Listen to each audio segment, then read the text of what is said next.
오늘도 우리에게 복된 날, 하나님이 기대하시고 소망하시는 뜻 이루는 귀한 날 주시니 감사합니다. 예배로 시작하는 이 복된 날, 하루 종일 하나님 앞에 예배의 삶이 될 수 있도록 이 시간도 우리를 말씀으로 성령으로 충만케 하옵소서. 예수님의 이름으로 기도합니다. 아멘.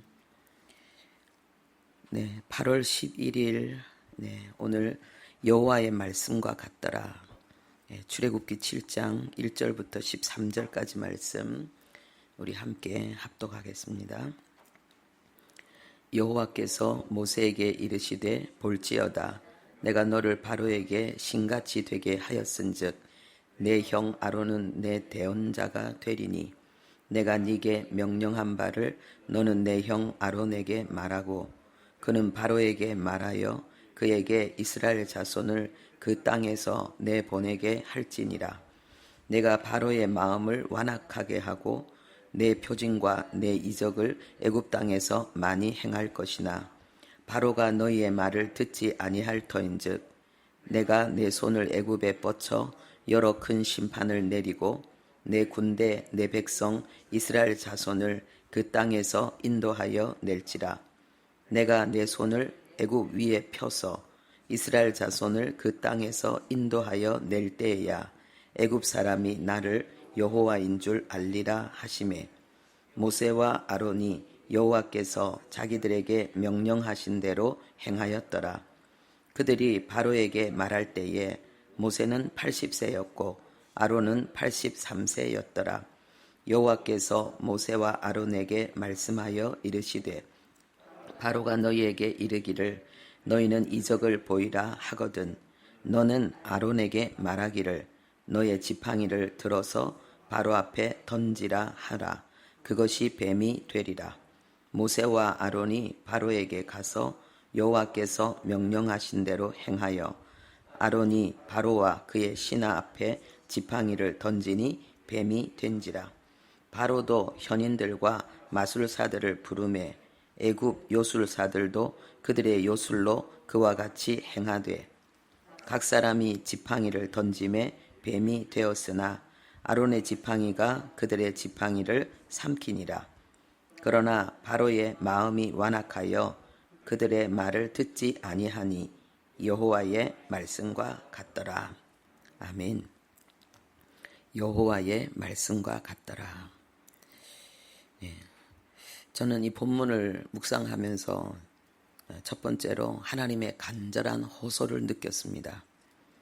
1절부터 5절까지 말씀이 있는데 내가 한다라는 그 말씀이 5번이나 절절마다 계속 반복되고 있습니다. 내가 네 형 아론을 네 대언자가 되게 하겠다. 내가 너를 바로에게 신같이 되게 했다. 하나님 말씀하십니다. 그리고 계속해서 내가 말씀하고 있습니다. 내가 한다는 거죠.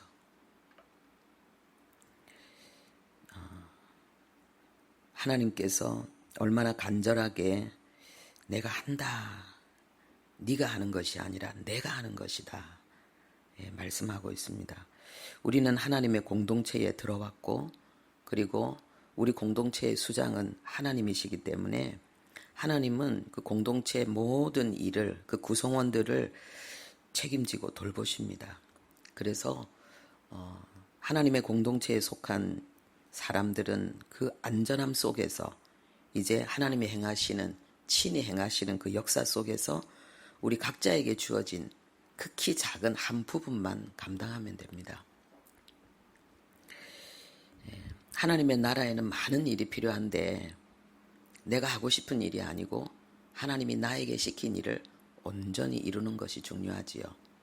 그래서 자기 일에 충성된 자는 왕 앞에 설 것이라. 할렐루야. 우리가 하나님 앞에 설 수 있는 것은 어떤 일을 해서가 아니라 하나님이 나에게 맡긴 일을 온전히 제대로 해냄으로 인해서 하나님의 인정과 칭찬을 받는 거지요. 우리가 삶이 힘든 이유는 하나님이 내게 시키지 않은 것을 내가 하려고 하기 때문에 그리고 하나님이 내게 맡긴 것을 내가 안 하기 때문에 그래서 하나님과의 그 완전한 연합, 그리고 하나님과 함께 일하는 자에게 하나님이 주시는 행복, 인정, 칭찬, 이것을 못 누리기 때문에 우리가 힘든 것입니다. 그리고 하나님께서 내가 너를 바로에게 신같이 되게 했다라고 말씀하십니다. 되게 했다라고 하십니다. 할 것이다가 아니라 이미 그렇게 하나님은 계획하시고 작정해 놓으셨다는 거죠. 그래서 바로가 엄청 대단한 것처럼 보이지만, 세상이 어마어마하게 대단하고 뭐가 있을 것처럼 보이지만, 너와는 하나님의 사람인 너희들과는 비교, 경쟁, 전쟁의 대상이 안 된다. 하나님 이렇게 말씀하십니다. 이 신같이 되게 했다, 이 말은 뭐냐 하면, 내가 신과 같은 특별한 존재로 너를 임명했다는 거예요. 너를 세웠다는 거예요. 그 권위가, 그 능력이 이미 너에게 있다는 거예요. 때로는 우리가 억장이 무너지는 그런 고통, 그런 어려움 가운데 있을지라도 망하지 않는다는 것입니다. 수치를 당하지 않는다는 것입니다. 왜냐하면 하나님이 우리를 세상 가운데서 그리스도인들을 신과 같은 존재로 세웠다는 것이 이게 완료형으로 되어 있어요. 이 말은 뭐냐면 변하지 않는다는 거예요. 하나님이 취소하지 않는다는 겁니다. 그리고 하나님의 때가 되면은 그 세상이, 악이 덮어씌운, 우리가 세상의 종인 것처럼 끊임없이 사단과 그 마귀의 역사 속에 늘 당하는 그런 부족한 자인 것처럼 느껴지는 우리의 모든 모습이, 삶이 완전히 달라진다는 거예요. 의인은 돋는 햇살 같아서 아침이 되면 저 멀리 산 너머에서 은은하게 이 빛이, 그죠? 햇살이 이렇게 비춰올 때는 아주 은은해요. 그렇지만은 그 자체는 시작일 뿐이죠. 점점 빛나서 한낮의 광명에 이른다. 이게 그리스도인의 삶이죠. 하나님께서 우리를 신과 같은 존재로, 전혀 다른 특별한 그러한 존재로 세상 가운데 우리를 살게 하시기 때문에 그 역사가 일어난다는 거예요. 그래서 지금 이스라엘 백성들이 출애굽의 그 과정 속에서 이 처음 시작은 굉장히 고통스러웠지만은, 그런데 결국은 출애굽하게 되고, 출애굽할 때는요, 귀빈의 대접을 받는 거예요. 귀빈의 대접. 예. 그래서 어떻게 됩니까?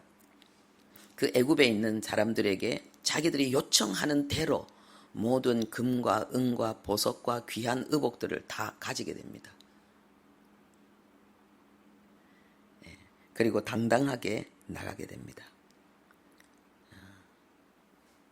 이들은 귀빈으로 애굽에 왔는데 그 어둠이, 그 요셉이 이들에게 주었던 하나님의 은총을 잊게 만들고, 그리고는 종으로 부렸잖아요. 400년 동안. 그 400년이라는 세월은 아주 긴 세월이죠. 그래서 이들은 정말 우리는 부족한가 봐, 안 되는가 봐, 종인가 봐. 애굽 사람은 위대해, 훌륭해, 대단해, 멋있어.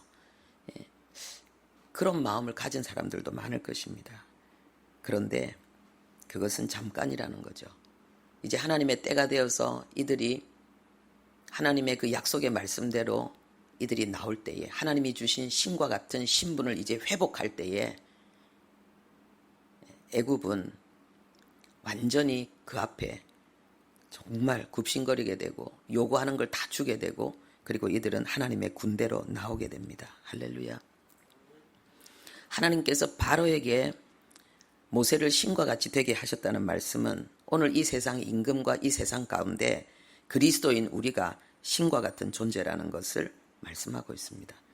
요한복음 10장 35절에 예수님이 직접 말씀하셨습니다. 성경은 패하지 못하나니 하나님의 말씀을 받은 사람들을 신이라 하셨다. 신이라 하셨다. 하나님의 말씀을 받은 사람, 복음을 받은 사람, 말씀이 육신이 되어 오신 예수 그리스도를 소유한 자는 이 땅의 신과 같은 존재라는 거죠.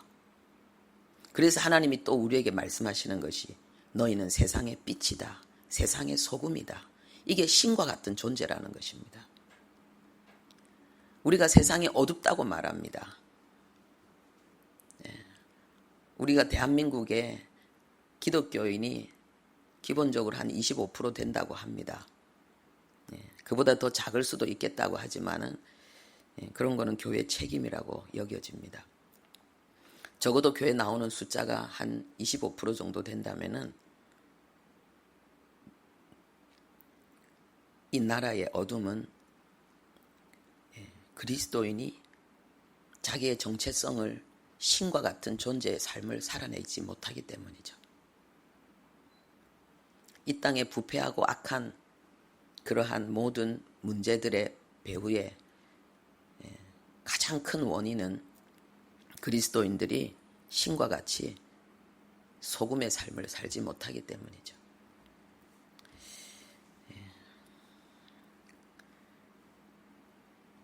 그래서 하나님의 이 간절한 호소를 우리가 오늘 받을 수 있기를 바랍니다. 또 하나님은 제가 두 번째 이 묵상하면서 느낀 것은 하나님은 우리가 나이에 영향받지 않기를 정말 간절히 원하시는구나. 7절에 그들이 바로에게 말할 때 모세는 80세였고 아론은 83세였더라. 언제요? 바로에게 말할 때에. 이 나이를 하나님이 처음 모세를 부를 때 말씀하실 수도 있어요. 모세가 80살 되었을 때에 하나님께서 광야에서 나타나, 그죠? 떨기나무 불꽃 가운데서 하나님 이렇게 말씀하실 수도 있어요. 그런데 또 모세가 이제 하나님의 지팡이를 들고 나갈 때에 하나님께서 아론을 동력자로 붙여주셨는데 아론의 나이는 83세였더라. 이렇게 말씀할 수도 있어요. 근데 하나님 이렇게 말씀하지 않고 그들이 바로에게 말할 때에 모세는 80세였고 아론은 83세였더라. 저는 여기서 두 가지를 느꼈습니다. 그게 뭐냐? 세상을 향해서 우리가 복음을 전파하는 그 때가 중요하다는 거예요. 우리에게. 예수를 얼마나 오래 믿었느냐? 내가 지금 나이가 몇 살이냐? 내가 나이가 몇인데 이것보다 더 중요한 것은 내가 세상을 향해서 하나님의 복음을 전하느냐?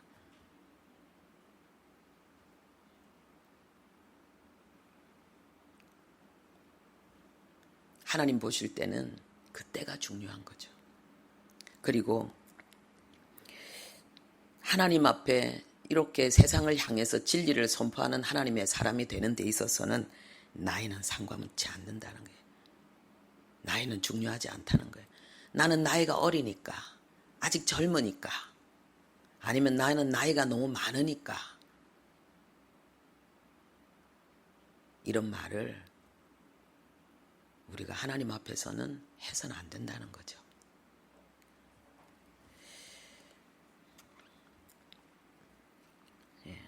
내 나이가 몇이든 어리든지 많든지 내가 있는 삶의 자리에서 하나님이 내게 주신 삶의 자리에서 하나님의 일을 하면서 세상을 향해서 복음을 선포하는 것, 이것이 가장 중요하다는 것입니다. 기도하겠습니다.